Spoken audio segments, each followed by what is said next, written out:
A giant, hairy creature, part ape, part man. Indians call him Sasquatch. They believe he is as gentle as he is powerful and mysterious.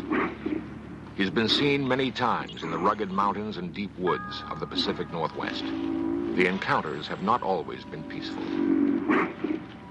In 1924, a small group of men were working a mine in a canyon near Mount St. Helens in Washington.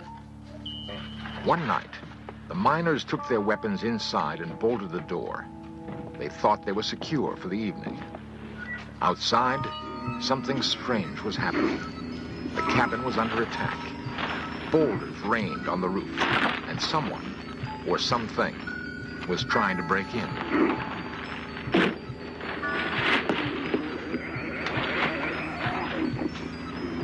The miners later described their attackers as large, hairy apes. The siege lasted several hours.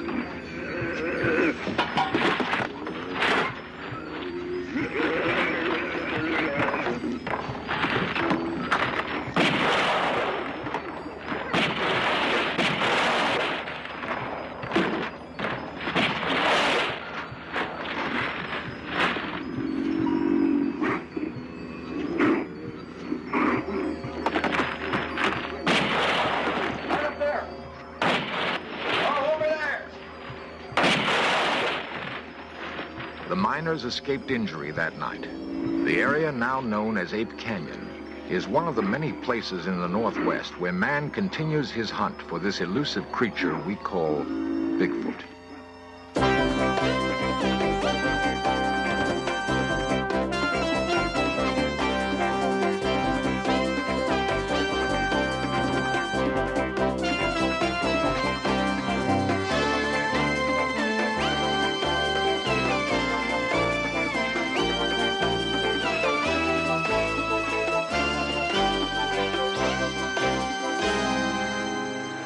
Many people do not believe in Bigfoot, but a lot of people do. And some of them feel they must kill it to prove it exists.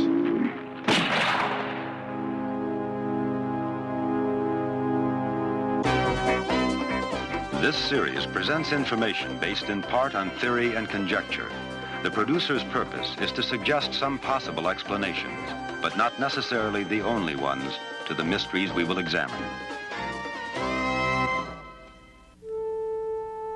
To the Indians living along the Columbia River in Oregon and Washington, or those in Canada, there is no need for proof of Bigfoot.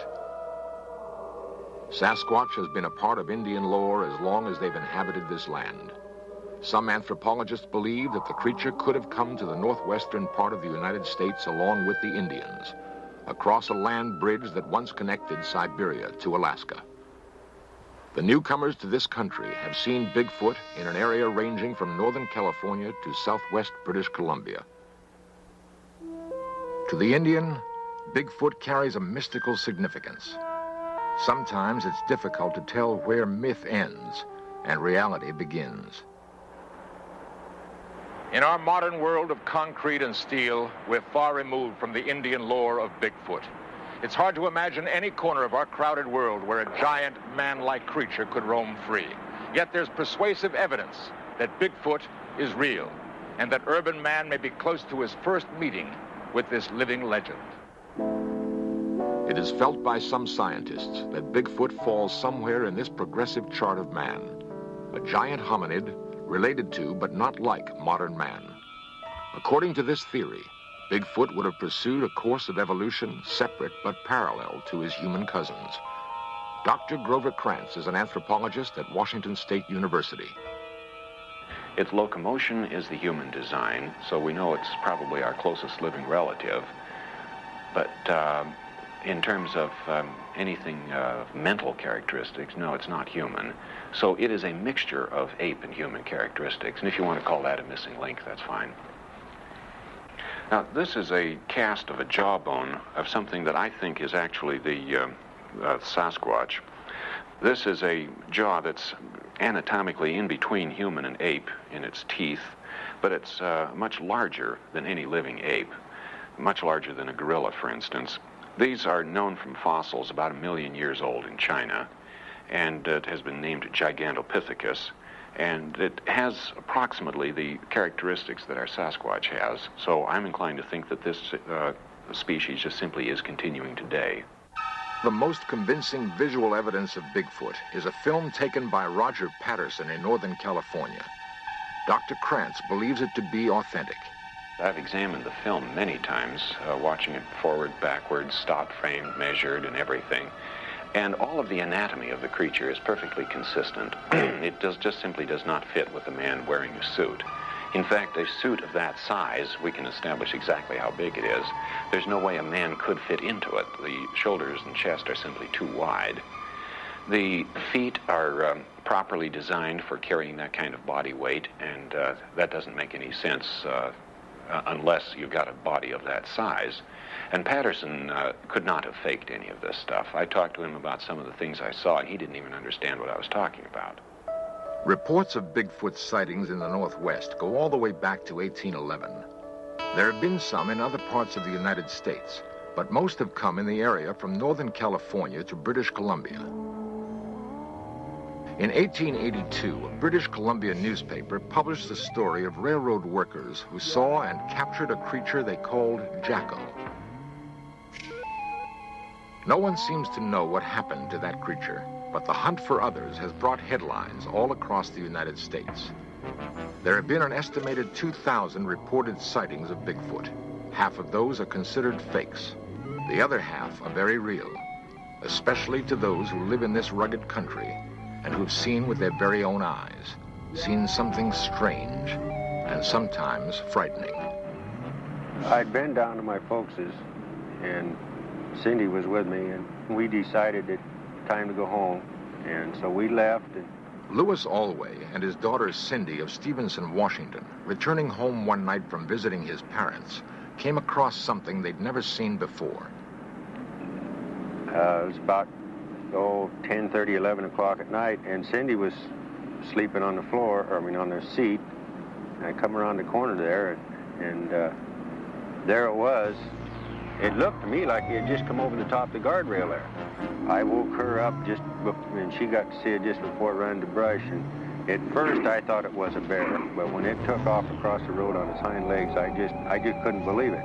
I hunt and I fish and I see a lot of game all the time, and it looked like something that I'd never saw before.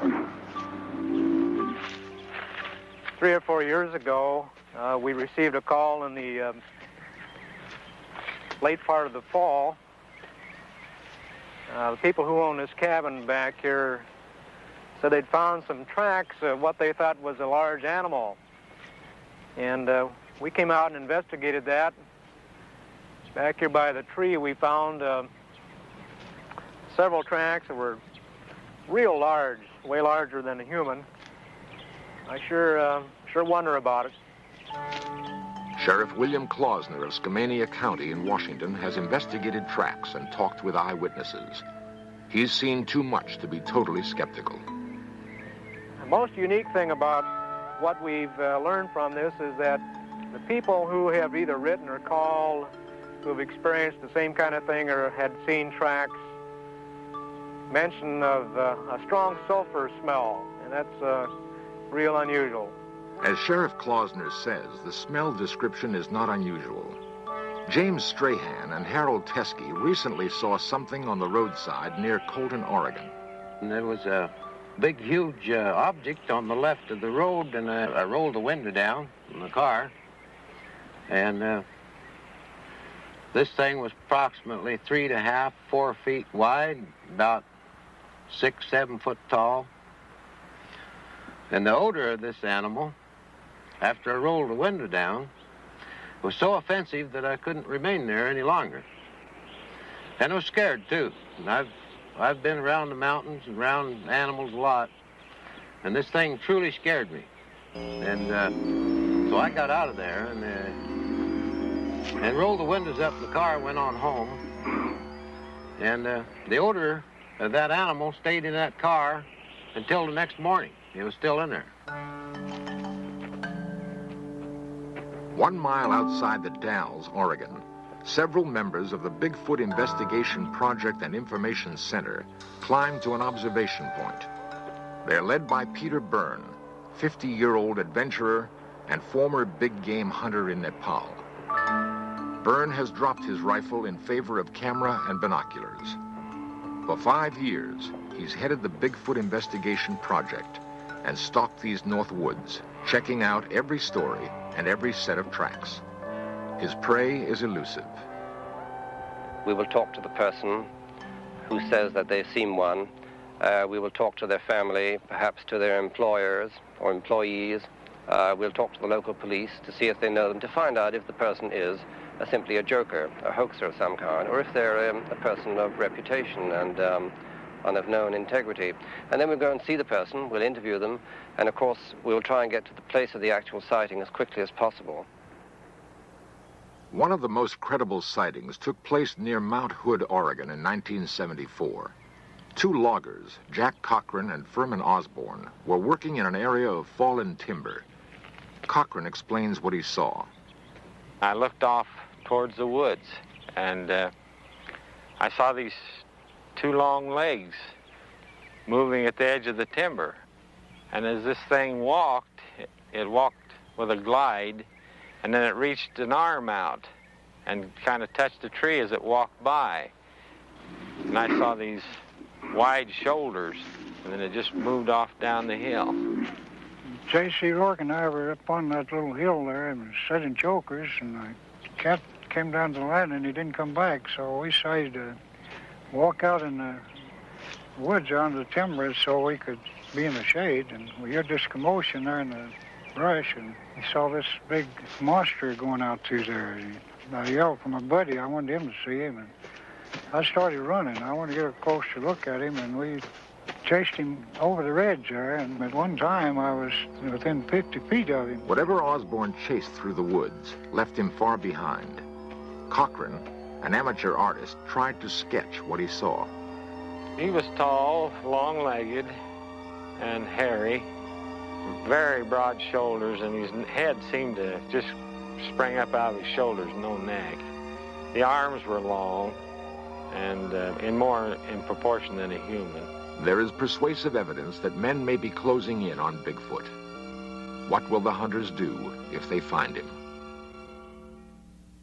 And we'll just smooth it out a little bit, make sure it runs into all the cracks and corners, and that's really all there is to it. Peter Byrne, professional Bigfoot investigator. Before doing this, Hundreds of unexplained footprints have been found in these woods. They receive close examination by the experts. This is a plaster cast of an actual footprint here, and it's a 13.5-inch cast, and it has a number of peculiarities. One is the normal bulge behind the big toe, or the hallux, and then there's a second bulge, and this is peculiar to all of the footprints that we have seen. Nobody really knows what causes this second bulge. Perhaps it's a muscle of some kind to support the enormous weight. This is a cast of an individual that's very obviously crippled, and I studied this at some length and found these 2 bulges on the outside of the foot. Anatomically, they have to correspond to a couple of gaps in the bones on the foot themselves. And the bulges in a normal human foot expanded to this size would have been here, but they're shifted forward. Well, anatomically, this means that the ankle weight is shifted somewhat forward. It's not just a gigantic human foot. It's the leverage has been redesigned. And this happens to be redesigned just exactly the way it would have to be for a 800-pound animal. So if the idea of that this was faked by somebody isn't quite so simple. If it was faked, it was done by a human anatomist who was a real genius, and he had to have laid out thousands of these fakes all over the place, and that just simply becomes impossible.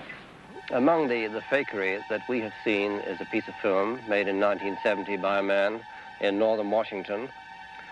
At first, it looked very good. It was a man in a fur suit, of course. The particular man tried to sell it to us for $25,000. And he told us that the creature in this movie was 8 foot 6 inches in height. But when we found the area, we were able to do our own measurements, and we saw that the creature in the fur suit, or the man in the fur suit, was a little under 6 feet in height. This is, I think, is a good example of the kind of fakery that we have encountered through the years. Throughout the Northwest, there are hundreds of men hunting for Bigfoot. Don Peterson, Jack Sullivan, and James Huskin have searched for several years. They believe the hunt will end with a bullet. Oh, I think eventually somebody's going to bring one in. It's the only way. Pictures aren't going to be enough because there's been film taken of one of these creatures anyway, and it's in dispute. Like Jim said, if we take a bunch of pictures, they're going to be under dispute, and if you can shoot one animal, you might be able to save the rest of them from everybody else from shooting them too. And that sets up a conflict among Bigfoot hunters. Does it have to be killed to prove it exists? Through the centuries, the mighty Columbia River separating Washington and Oregon has cut a deep gorge on its way to the Pacific Ocean. It is a big, rugged, beautiful land where man holds a deep respect for nature. In Stevenson, Washington, they passed an ordinance setting a $10,000 fine or 5 years in jail for killing a Bigfoot. The people living in this country have a special relationship to the woods. They depend on the land for their survival. They may not totally believe in Bigfoot, but they believe in the possibility. And they don't want it killed, at least not in their county. District Attorney Robert Leake. We didn't feel that if there was such an animal, that the animal had ever harmed anybody or that it had done anything to deserve to be shot or captured. We need a piece of the body. Nothing else will be accepted. I think that there are many other ways of proving the existence of something other than killing that particular thing that you're trying to prove exists. My preference would be to locate a hunter who has shot and killed one, and perhaps because he thought he killed a valuable animal or a peculiar human, he might not have said anything about it. But if he would come forward, perhaps we could examine the place where he killed it, and we might find a few bones, and then the whole thing is settled right there. If we don't find such an old kill, then the only alternative remaining is to kill one now. And grisly as that sounds, I think that is probably what we'll have to do. I would strongly urge the doctor to reconsider that, especially if he thinks he's going to do it in this county, because we would enforce the ordinance. Why add more controversy to something that's already controversial? Although what we have to have is a specimen for scientific identification. I think it would be morally wrong. I see no reason. In fact, I talked to a small boy, a schoolboy recently, and he said some people say shoot one to prove that they're there. And then he said, supposing the one they shoot is the last one. Well, my answer to that is if they become extinct, so what? If they're not proven, it doesn't make any difference. We have a lot of animals that became extinct in the past, and there's nothing we can do about it. And if this animal remains unaccepted, who cares if it becomes extinct? They're obviously rare. There are not very many of them. And as we see them, they could be a hominid form. It could be a man. To shoot one would be totally wrong. And we are totally opposed to this philosophy. While men ponder the dilemma, to kill or not to kill, many Indians wonder why this preoccupation with proving Bigfoot exists. To the Indian, there is no doubt. Many, like Mrs. Joe Washington, see the hunt for Bigfoot just another intrusion into their sacred past. You'll never be able to, you might say, civilize him like the white man done to us. He's somebody that belongs in the area that he chooses to live in. And if someone did bring him down,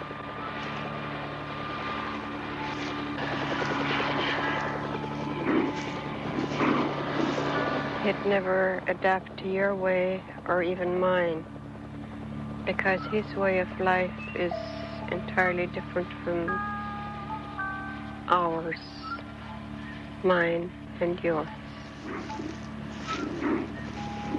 And I always felt so bad when I hear of Sasquatch hunters that say they're going to photograph this man, or most of them refer to him as an animal. And from the stories and things that I was taught by my people, that he is not an animal, he's not a savage, he's a gentle being that just goes about his own way, collecting his own food, clothing, and lives where he chooses.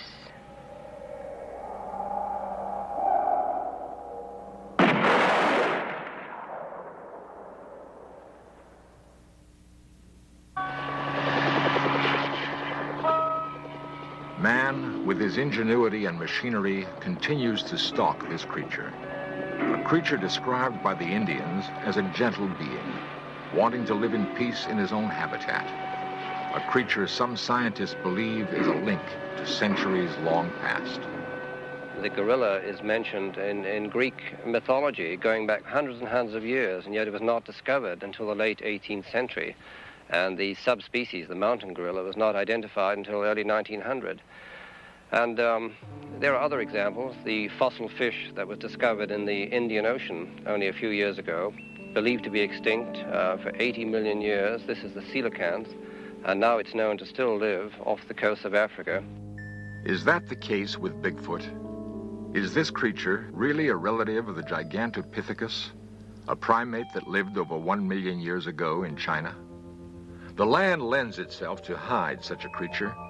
There is food for it to survive. It does not need man. But it may have to die at the hands of man to prove to him that there is such a thing called Bigfoot. If we assume that Bigfoot is real and that men are closing in on this seemingly gentle monster, then we must prepare for that first meeting. To have eluded us for so long, Bigfoot must understand men very well. The burden will be on us to understand him. Bigfoot may well be waiting for some sign that we're ready.